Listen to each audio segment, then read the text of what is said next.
Charities say it's a time bomb in our region.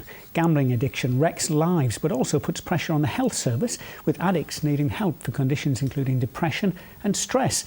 So today the NHS announced Sunderland will be given a specialist centre to tackle the problem.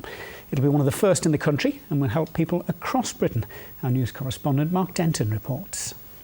It's worth millions of pounds. Britain's gambling industry say it also supports jobs and provides entertainment for thousands of people. But critics say it wrecks lives. The obvious thing that people would think of with gambling is a lack of funds, that you've gone past what you've got available to you. However, the real damage is done in terms of relationships.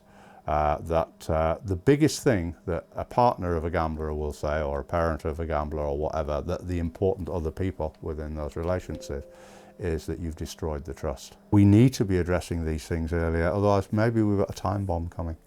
In a recent survey, 26% of people in the North East said they'd gambled in the past week. The national average was 16%. In the North East, 35% said they kept their gambling secret from friends and colleagues.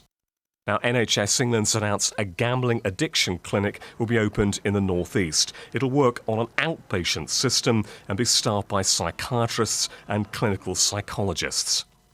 Now, although the new clinic will be in Sunderland, it will take referrals from patients from right across the country, one of 14 eventually to be set up across Britain. And ministers say opening them is now a priority. We can try to tackle the gambling, but we've also got to give people the support when they need it, because gambling addiction is a medical problem and it needs proper medical support. It's brilliant that addictions have been finally recognised as something beyond people who commit crime and take heroin.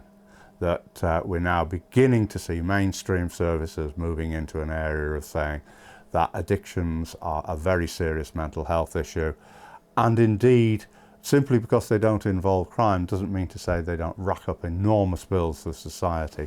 There's no opening date yet for the new Sunderland clinic. Mark Denton, BBC North.